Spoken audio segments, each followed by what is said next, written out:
Hello and welcome back to the Decora Edit Podcast. I am Giulia, and for this episode I will be virtually sharing the mic with Fedra and Salem to discuss the humanitarian and environmental aspects of sustainability. Fedra works as a project manager for an NGO in Budapest, and Salem is an energy and sustainability engineer. I had the pleasure to meet both of them in London a few years ago, and I'm so excited to have them as my guests for this podcast. Sustainability is an important topic among many different conversations right now, and so join us as we discuss the social aspect of sustainability and the importance of building transparency across all supply chain, but also climate change and its impacts on our lives and ultimately the fashion industry. We're also going to touch more technical topics, such as life cycle assessment as a quantitative way for measuring sustainability. And so, without any further delay, let's dive into the world of sustainability, and I will pass the mic to Fedra. Yes, thank you so much, Julia. So my name is Fedra, and as Julia mentioned, I used to work in London in a charity.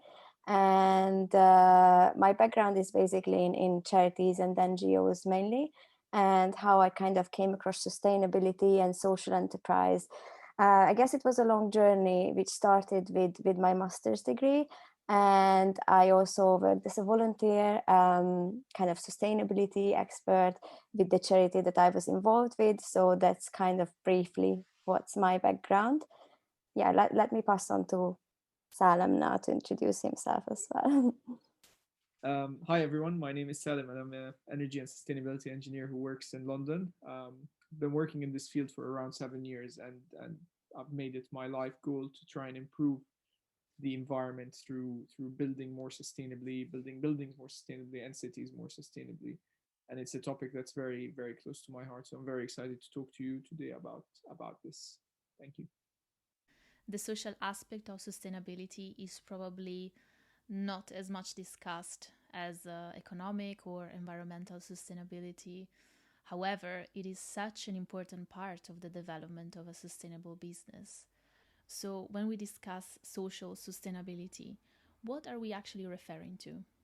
So about the social side of sustainability, I think that's pretty much an overlooked aspect of what sustainability is. Everyone always talks about the environment and the planet and climate change and global warming, and these are all very, very important things.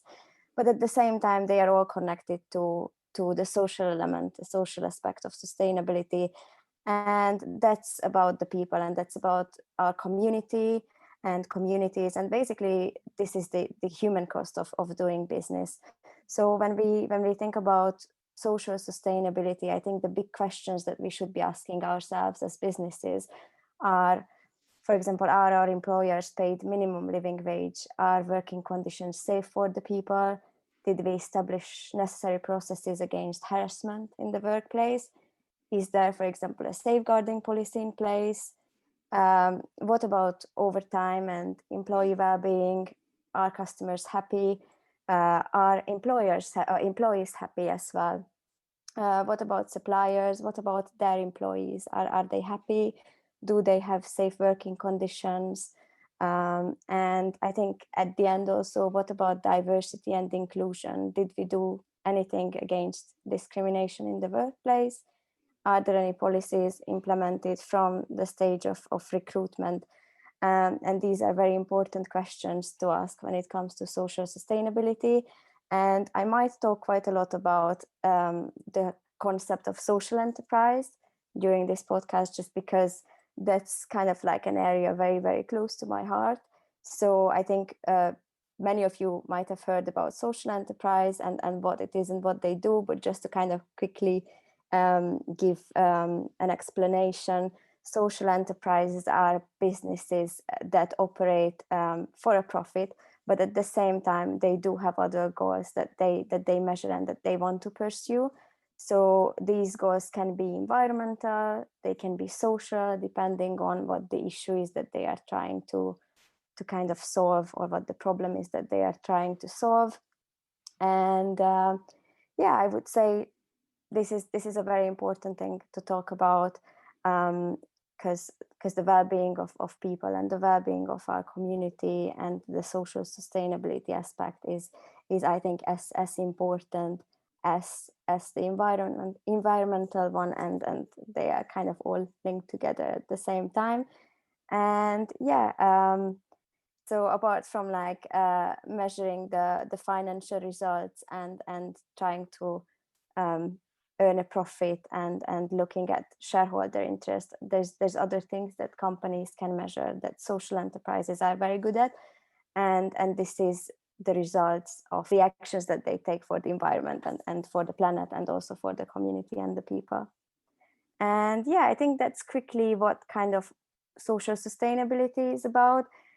You might hear about social sustainability as an ethical business or a fair trade business. It's not only social enterprises that pursue these kind of goals and visions. It can be any other businesses, it can be NGOs, charities, and it can be other for-profit businesses as well. As I said, I think it's just kind of like a social enterprise is a good example on how we can achieve and how we can also measure um, uh, the social side of sustainability, let's say. Social sustainability, it is such a fundamental aspect of any business, as looking after the well-being of employees and all the people behind, for instance, the brand. It is so important. After all, we should not forget that companies are built and operate thanks to the people behind them, and providing good working conditions for them is key. In the fashion industry, we hear so many stories about exploitation across the supply chain, the lack of human rights among many business models, and that just intensify even more the importance of social sustainability. I think that the monopoly of fast fashion leaders has certainly created unethical standards on so many layers of the fashion industry, and social is certainly one of them. However, the fact that we as consumers have access to a large amount of information and can really educate ourselves, it means that ultimately we can put pressure on brands and so they can set new and more ethical standards. In addition to the well being of the people, there's also the planet, and let's not forget about that. Protecting and responsibly interacting with the environment around us is so important in order to maintain resources. According to the United Nations World Commission on Environment and Development, environmental sustainability is about acting in a way that ensures future generations have the natural resources available to live on an equal, if not better, way of life as current generations. And so, starting from this quote, I would like to move the conversation to the environmental aspect of sustainability. And so, what is environmental sustainability in a business, and how can a business reduce its negative impact on the environment? One of the most important points that you brought up, Julia and Fedra too, is the fact that with a lot of companies and with a lot of products, we don't know as consumers what's happening between when they are produced and between when they are sold to us. And it's very interesting that that does happen in the fashion industry. In other industries, there are rules and regulations in place to ensure that information is becoming more and more transparent. The construction industry, where I have some experience in, there is the concept of environmental product declaration for any building materials that you buy. So that's not become a full regulation yet, and not everyone has to do it, but a lot of manufacturers are doing it. So if you buy insulation for your house that has an EPD, then it describes the process in which it was made, how much carbon it emitted throughout its lifetime, um, where it was brought from, and it also shows other sustainability indicators. If if you go to a supermarket and you want to buy food, you have an idea where the food came from. You might not have an idea how much carbon it emitted, for example, but that kind of information is slowly becoming more readily available. And and from my perspective, that's the big kind of jump that the fashion industry needs to make. Is when I go and buy a piece of garment, or when I go buy a t-shirt, I should have knowledge on where it was made from, how it was transported, how much carbon it emitted. And it's I think the first first goal, which is what's happening in the construction industry, is just to push everyone to be able to produce this information. We're not trying to tell anyone to reduce it yet. It's just have that information in place at first, and then slowly, as this information becomes more available, consumers will take note on it and will be willing to to purchase ones that have a lower environmental cost, for example. And just to describe to everyone why we talk about the environmental impact of the fashion industry.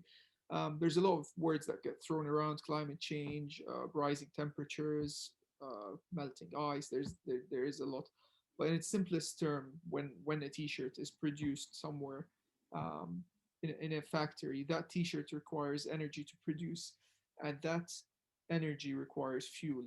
When fuel is burned, it produces greenhouse gas emissions, and greenhouse gas emissions, which the most famous of them being carbon dioxide, by include other gases as well. They have the ability to trap heat in Earth's atmosphere, which is not a problem if there's a tiny bit of it going up. But since the Industrial Revolution, we've just been filling our atmosphere with more and more of these greenhouse gas emissions, and more heat is being trapped. Why is that a problem? Why is a heat being trapped, a rise in temperature a problem? It, it disrupts the balance of our ecosystem. It disrupts the balance of how Earth is at the moment. Rising temperatures, they obviously melt more ice, they melt more snow, they cause seasons to change, they cause more events of heavy rainfall or dry periods to increase, and they will make certain areas uninhabitable. And it's something that will keep occurring and will keep causing more negative changes. It will destroy parts of the ecosystem, which will further destroy other parts of the ecosystem. um, and I really do believe that for us as humans to survive, to continue our survival as a race on this earth, we do need to really look at this and think about it. And I think that's just an example to why this is such an important thing, and why it is from all industries around the world that we do need to do something about climate change. So, how can we measure sustainability throughout the production process? You mentioned the Environmental Product Declaration, EPD, and Life Cycle Assessment, LCA. Could you please guide us through these two methodologies? Absolutely. I mean, it's an interesting method of doing things, and what you're trying to do is, I mentioned earlier that when you buy a T-shirt, there is a carbon cost or a greenhouse gas cost associated with it, which you don't see on the label when you buy it. And having an EPD or an LCA means that you are now aware of the cost, the monetary cost of the item you're buying, but also the carbon cost of it. And the way it works is just through measuring when the T-shirt is produced, how much energy on average did it use to produce. Okay, it used this much energy, then produce this much carbon. In that case, if there was any transport, for example, so if cotton was being transported from somewhere else, obviously cars or ships will also have a carbon cost, so that's also added in. um, LCAs can span different stages, so most of them are just the stage of actually making the garment, but some of them can include potential repairment of the garment. So if you expect something to rip in it once a year and someone else needs to come and fix it, or you need to send it to someone else, then that has an associated carbon, but it's always obviously going to be less than actually you having to go and buy a new one again. While some of them also include an end of life uh, kind of part of it. So when you buy a T-shirt, and when after 3-4 years, for example, it can't be used anymore, how can you dispose of it in a sustainable manner? And that's the information an EPD gives you. It's just information, so it doesn't aim to reduce any of this, but it's just information. And why I think it's so important is because people will be able to look at this and compare. So when they see a small business selling something slightly more expensive but doing things in a more sustainable manner compared to a bigger business that's selling things for way cheaper, now they have a new way of comparing these two, and they might be able to be pushed to buy one over the other. That definitely has to be mixed though with regulation. I mean, I think that countries should slowly implement that any type of fashion that's being sold in their country needs to have an APD associated with it. That would be the first step. The second step would be to try and make limits on how much carbon. So the first step is, yeah, just have an EPD. The second step is, okay, you can't be producing more than X amount per t-shirt, for example, in terms of greenhouse gas emissions. Um, it might even tax ones that produce more. So that's another idea, and that would balance the costs. It would bring the final idea. What we want is to bring the costs of good sustainable kind of fashion lower, and less fast fashion a bit higher. So there are so many brands that are doing different things when it comes to producing garments. So, for instance, they would use dead stock textiles that have been already produced or they're already in the market, and they're not. They will probably eventually end up in landfill. So, in this sort of practice, would the outcome of the life cycle assessment change? No, absolutely. I mean, the cost of a material that's already been produced, the carbon cost of it will be less than one that will be newly produced.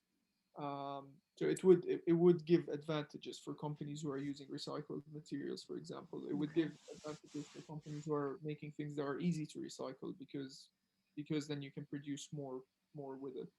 I think that at the moment, one thing within the construction industry that doesn't exist for LCA specifically, but I think one very big thing that could be included in this, and because again it's a very important topic around the world, is the social sustainability side. So whether you're LCA or whether you're EPD, does it include information on how well paid your employees are, where are they located, how are they treated? Can this be included? And I think that kind of jumps into a topic that Fedra was talking about earlier, and she might want to add something to it as well. Yes, thank you, Salam. So I was really glad that you mentioned about things like where our food is coming from and what ingredients are used in it, because I think that's very important when it comes to fashion as well. And it shouldn't be any different. We should know where our clothes are coming from and what they are made of. And I think that that's very important. And we need to be a bit more responsible about how our clothes are sourced, produced, and how we consume them. And there was a very interesting study done by Oxfam, and they found that it only takes 3 or 4 days for a CEO from one of the top fashion brands to make as much money as a Bangladeshi garment worker will earn in a lifetime, which I think is very sad and very interesting, to be honest. But I think that's another very, very big problem that's related to supply chain in a way, and this kind of gap in wages is something that always, I think, leaves people very shocked on what's going on basically in the fashion industry. And I think the world is kind of, and people are going in the direction where they truly believe that what we wear and the clothes that we buy really represent who we are. And if I buy something and if I wear something, I feel like I want this to represent um, ethical values, and not just another piece of clothes that looks great, but if someone suffered making it, or if the company did harm in the people and community who made it, then I feel like that's not something that I would like to represent, and I think it's not something that a lot of people would want to represent. So I think that kind of brings us to sustainable and transparent supply chains. And I don't want to speak a lot about it because I feel like people are reading a lot about this topic. People learn a lot about this topic just by reading and just by listening to the TV and radio. And there's so many information out there. But I think what's probably the most important is that every company that outsource their manufacturing or any of their operations should just really kind of look into what that other supplier is doing on a day-to-day kind of during their day-to-day activities, and if they, for example, have a supplier code of conduct in place, or they have a screening process for selecting their suppliers, that might really help in judging whether that should be a supplier that they would like to work in. And if not, and let's say everything else clicks with the supplier, they could deliver on time, and it's a supplier that they don't want to let go of just because of financial reasons or any other reasons, but their sustainability is not great or not in place. Can they maybe train them? Can they offer trainings? Can they educate them? Can they kind of do anything that kind of will make them reconsider how they deal with sustainability in their workplace? So I think in that sense, cooperation between suppliers is something that should be done much more. And I think the big challenge here is that companies work with suppliers, but those suppliers, those first tier suppliers, will work with other suppliers at the end, and it's something that will be very difficult to control, whether those other lower tier suppliers will do or will have any sustainability practices in place. And often these smaller suppliers are not audited, or they are not much in that spotlight. So basically sustainability is not going to be a priority for them because of this. So what can be done in that sense? And I think if big companies speak to their manufacturers and kind of build those relationships and collaborate with them, and make them understand that sustainability is something that is very important for them, just because if there's a scandal, or if there's something happens because, I don't know, they didn't provide safe working conditions, suppliers didn't provide safe working conditions to their workers, and it gets out, then there will be a very big risk for brands to kind of go down. So I think about kind of sustainable supply chains, that's something very important, and there's quite a lot very, very good examples that companies are doing that I would like to speak about also during this podcast at some point. There are so many non-profit organizations that are actually raising awareness on the human right exploitation of garment workers within the fashion industry. And one of them, probably the most impactful, is Fashion Revolution, that few years ago launched the hashtag Who Made My Clothes, and it went viral across all social media platforms.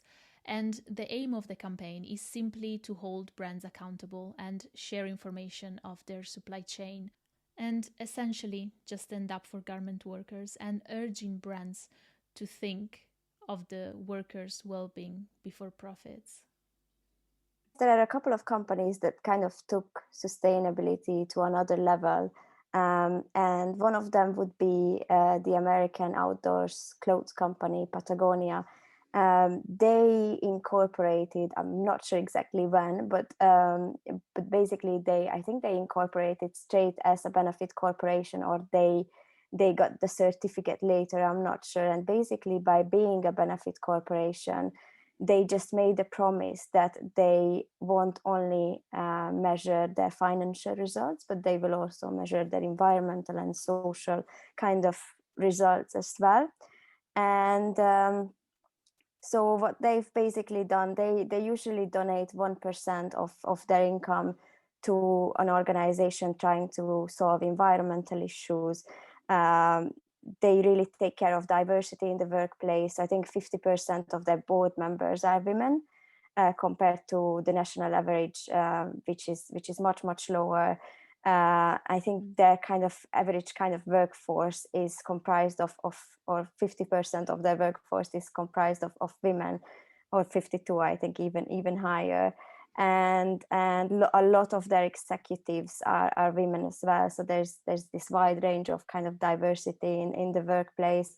They do other things. They offer on-site childcare, and because of all of these things, I read that their voluntary turnover percentages is much lower than any other companies kind of in the US, or the average companies in the US, which is I think very important, because recruitment and training costs a lot of money for companies. So if they can keep people, if they can make people happy and keep them, then that's going to save them costs in the long term, which should be very important for companies. There are other companies like Tom's, for example, who donate one pair of shoes to someone in need after each pair of shoes that you buy. which is again a very nice initiative, and very much needed. So there's loads of initiatives like this, and a lot of it is more CSR, so corporate social responsibility. But I think there are other companies that are worth mentioning that even do more. There's a company called Eileen Fisher. They're a clothes brand, and I think what's very interesting about them is how they not just audit their supply chain and kind of make conclusions on them and kind of try and make things better the year after, but they also train their Chinese factory workers and managers on corporate social responsibility and sustainability, and they believe that an audit is very much needed when they outsource operations to a Chinese factory, for example, but it's not enough, and they want to keep on continuing to educate their managers and training the workers on these kind of matters.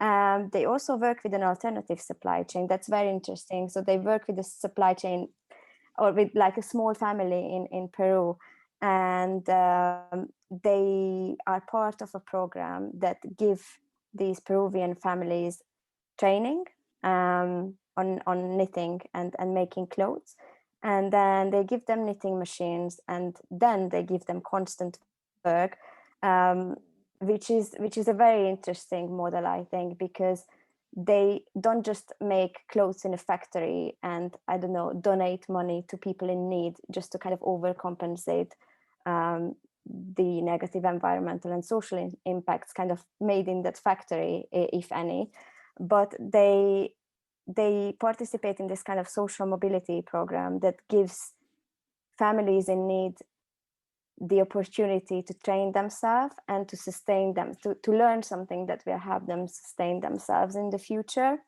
And these families are becoming more entrepreneurial. If they want, they can buy additional knitting machines.